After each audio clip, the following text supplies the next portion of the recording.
Bismillahirrahmanirrahim. Assalamu alaikum everyone. This is Irfan Fareed and you are watching Learning Space by Irfan.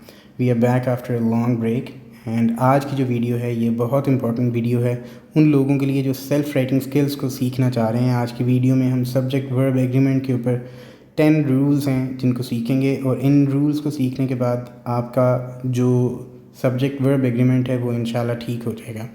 Because there are so many people जो बहुत common mistakes हैं जो avoid करनी चाहिए लेकिन वो करते हैं, तो हम उन रूल्स को सीखते हुए उन मिस्टेक्स को अवॉइड करने की कोशिश करेंगे। अब सब्जेक्ट वर्ब एग्रीमेंट होता क्या है? Subject verb agreement means that verb should be used in accordance with their respective subjects. जो सब्जेक्ट्स हैं उनके अकॉर्डिंगली जो है ना आपने वर्ब्स का इस्तेमाल करना है। तो इसके लिए डिफरेंट क्राइटेरियाज़ हैं, डिफरेंट रूल्स हैं जो फॉलो करने पड़ते हैं, but most of the people do not know these rules.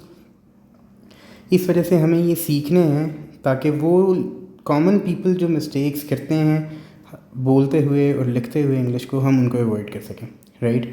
So let's begin with the first rule. The first rule is the subjects and verbs must agree in number. Number से मुराद की उनकी जो quantity है, जो singular subjects हैं वो singular verbs लेंगे और प्लूरल सब्जेक्ट्स जो हैं वो प्लूरल वर्ब्स लेंगे। That is very simple.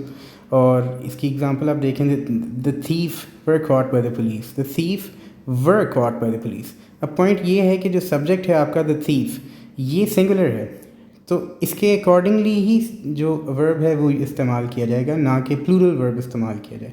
अगर सब्जेक्ट आपका प्लूरल होगा तो फिर वर्ब यहाँ पे प्लूरल आएगा। For example the thieves were caught by the police, तब ठीक था। लेकिन if the subject is singular तो हमें सिंगुलर वर्ब ही इस्तेमाल करना है। बट जनरली लोगों को इस चीज़ का ख्याल नहीं रहता and they make that kind of a mistake. So the correct sentence is the thief was caught by the police. The next rule is the words between the subject and verb do not affect the agreement. यानी एक verb और subject के दरमियान जितने भी words आ रहे होते हैं उनसे कोई फ़र्क नहीं पड़ता इनके एग्रीमेंट के ऊपर, भले पूरा सेंटेंस आ रहा हो एक वर्ब और सब्जेक्ट के दरमियान में। देखें, एक सब्जेक्ट आपका है और एक आपका वर्ब है, ये प्राइमरी जो वर्ब है उसकी बात की जा रही है। इनके दरमियान में जो वर्ब जो जितने भी वर्ड्स आ रहे होंगे, we are suppose to ignore them, और जो हेल्पिंग वर्ब हम सेलेक्ट करेंगे वो अकॉर्डेंस विद द सब्जेक्ट ही होना चाहिए। So verb must be in accordance with its respective subject irrespective of any other words between subject and verb. So incorrect sentence की example है, the man who is wearing white joggers are an artist. लोग क्या करते हैं, लोग जो closest जो हमें इनको नाउन नज़र आता है उसके अकॉर्डिंगली वर्ब चूज़ कर लेते हैं, विच इज़ रॉन्ग। एक्चुअली यहाँ पे जो आर है ये गलत है, क्योंकि हमें वर्ब सेलेक्ट करना है द मैन के पॉइंट ऑफ व्यू से। ये सब्जेक्ट है हमारा, तो द मैन इज़ सिंगुलर, तो उसके लिए जो वर्ब है वो भी सिंगुलर आएगा। The man who is wearing white joggers is an artist, right? So the third rule states when two subjects are joined by and they take plural verbs. अगर आप दो सब्जेक्ट्स को आपस में मिलाते हैं एंड के थ्रू, तो इनका जो वर्ब आता है वो प्लूरल आएगा। फॉर एग्जांपल द जज and the lawyer was late for the hearing. अब लोग क्या करते हैं, लोग देखते हैं कि अच्छा ये क्लोजेस्ट जो नाउन था वो सिंगुलर था, उसके अकॉर्डिंगली सिंगुलर जो सब्जेक्ट होगा, सिंगुलर जो वर्ब होगा वो प्लेस कर देंगे, विच इज़ रॉन्ग। हमें यहाँ पे ये देखना है कि हमारे जो सब्जेक्ट्स हैं द जज एंड द लॉयर, इनको हमने ज्वाइन किया हुआ है विद एंड। जब ये एंड के साथ ज्वाइन किए जाएंगे तो प्लूरल वर्ब इस्तेमाल किया जाएगा, वर। द जज and the lawyers were late for the hearing. So the next rule is when two subjects refer to the same thing they take singular verbs. अगर हमारे पास दो सब्जेक्ट्स हैं, रिगार्डलेस आपने and के साथ उनको जोड़ा या नहीं जोड़ा, द पॉइंट इज़ अगर वो एक ही चीज़ को रेफ़र कर रहे हैं तो उनका जो वर्ब होगा वो सिंगुलर आएगा, ठीक है? The rule states subject and verb must match in number. So if the subjects are joined with and but they refer to the same thing, they are considered as singular even when joined by and. अगर वो दोनों जो subjects हैं वो एक ही चीज़ को refer कर रहे हैं तो उनको सिंगुलर ही कंसिडर किया जाएगा और उनके साथ जो वर्ब होगा वो भी सिंगुलर ट्रीट किया जाएगा। The old man and the sea are my favourite novel. अब ये the old man and the sea basically refer कर रहा है इस नावल को, जब इसको रेफ़र कर रहा है तो ये भले बीच में एंड के साथ आपने दो सब्जेक्ट्स को जोड़ा हुआ है, द सी को और द ओल्ड मैन को, but the point is the old man and the sea actually एक ही चीज़ को रेफ़र कर रहा है, तो विच इज़ द नावल। तो यहाँ पे फिर हमें सिंगुलर सब्जेक्ट चूज़ करना पड़ेगा। The old man and the sea is my favourite novel. उसके बाद the next rule is the verb is singular if each and every comes before the subject. अगर आपका जो सब्जेक्ट है उससे पहले ईच या एवरी का इस्तेमाल किया जाता है तो फिर आप वर्ब को सिंगुलर ट्रीट करते हैं, मतलब सिंगुलर वर्ब लेते हैं उसके लिए। Actually each and every when becomes part of the subject are treated as singulars. Each और एवरी जो होते हैं ये सिंगुलर सब्जेक्ट्स होते हैं, तो इनके साथ जो वर्ब्स होते हैं वो भी सिंगुलर ही आते हैं। For example, every boy and girl are present in class, it is wrong.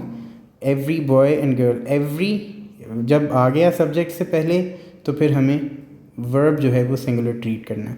Every boy and girl is present in class.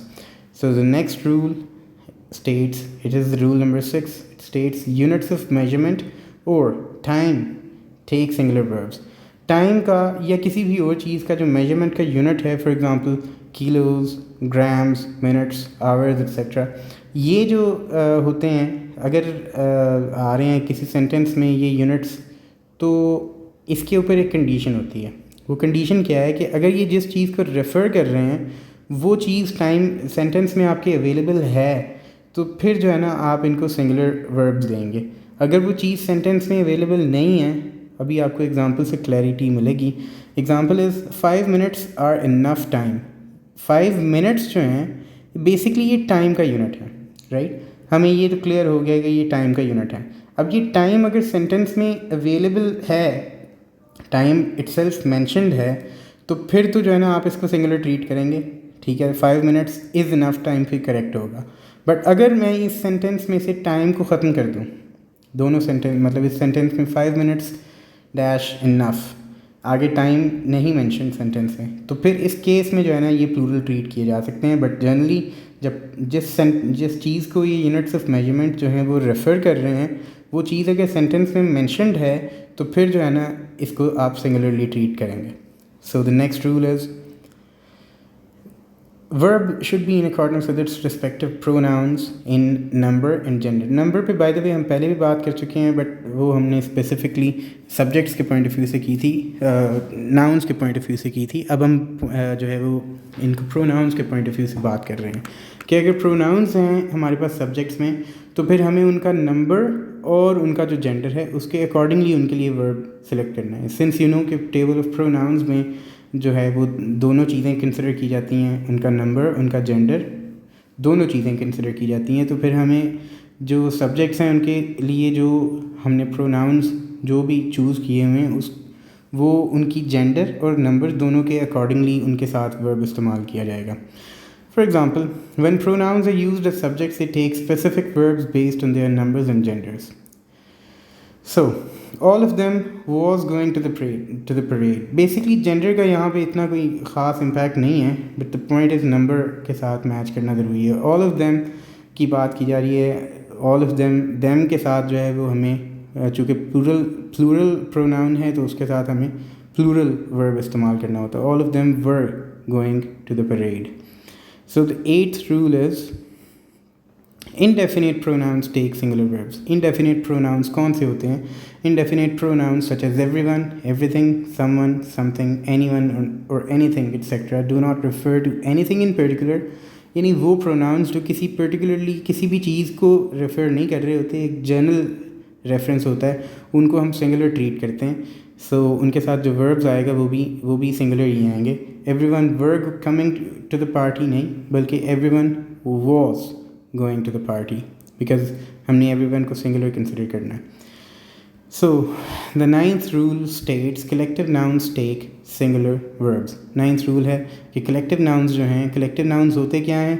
वो nouns जो एक collection of people और things को refer कर रहे होते हैं, such as crowd, एक लोगों के हुजूम को जो है वो refer कर रहा है, तो ये collective noun कहलाता है। इसके साथ हमेशा जो जितने भी कलेक्टिव नाउन्स होते हैं उनके साथ हमेशा सिंगुलर वर्ब्स आते हैं। So the crowd are yelling गलत है, बिकॉज क्राउड जो है ये कलेक्टिव नाउन है, तो इसके साथ हमें सिंगुलर वर्ब का इस्तेमाल करना पड़ेगा, which is. The crowd is yelling. And the final rule states titles of things like books or movies etc take singular verbs. Titles जो होते हैं चीज़ों के, फॉर एग्जांपल बुक्स के, मूवीज़ के एक्सेट्रा, उनके साथ जो है वो सिंगुलर वर्ब्स इस्तेमाल किए जाते हैं. The title of the books और movies that take singular verbs even if the title is joined by and. अगर टाइटल में आपको एंड नज़र आ रहा है, मोर देन वन नाउन्स भी नज़र आ रहे हैं, इन दैट केस भी आप जो है उनको सिंगुलर ही ट्रीट करते हैं. फॉर एग्ज़ाम्पल मैंने आपको प्रीवियसली एक एग्ज़ाम्पल दी थी, the old man and the sea is my favourite novel, वो वाली एग्ज़ाम्पल. प्लस यहाँ पर आप एक मूवी की एग्ज़ाम्पल ले लें, Three Idiots are a good movie. गलत है. थ्री इडियट्स बेसिकली लोग क्या मिस्टेक करते हैं, वो इस वर्ब से क्लोजेस्ट जो नाउन है उसके अकॉर्डिंग, विच इज़ यहाँ पे प्लूरल है इडियट्स, उसके अकॉर्डिंगली वर्ब प्लेस कर देते हैं बाज़ औक़ात, तो वो गलत हो जाता है. चूँकि ये पूरा एक टाइटल है, इसको हम इसके लिए सिंगुलर वर्ब का इस्तेमाल करेंगे, which is three idiots is a good movie. So these were the 10 rules of subject verb agreement. I believe कि आपको इनकी एक अच्छी अंडरस्टैंडिंग मिल चुकी है, एंड आप नेक्स्ट टाइम जब बोलेंगे या लिखेंगे इंग्लिश को, तो you will consider these rules and you will avoid the mistakes which general people do. But the point is कि ये आप जब तक प्रैक्टिस नहीं करते इनको, तब तक आप जो है इन मिस्टेक्स को ओवरकम नहीं कर सकते हैं. तो डू री वॉच द वीडियो ताकि आपको रूल्स की क्लियर अंडरस्टैंडिंग मिल जाए. और अगर आपको वीडियो जो है वो पसंद आई है तो आप प्लीज़ उसको लाइक और शेयर कर दें, और अपना फ़ीडबैक जो है वो इन कमेंट्स प्रोवाइड करें. चैनल को सब्सक्राइब कर दें, बेल आइकॉन को प्रेस कर दें ताकि आपको आने वाली वीडियोस का नोटिफिकेशन टाइमली मिल जाए. Thank you so much for watching, and until the next video, take care. अल्लाह हाफ़िज़.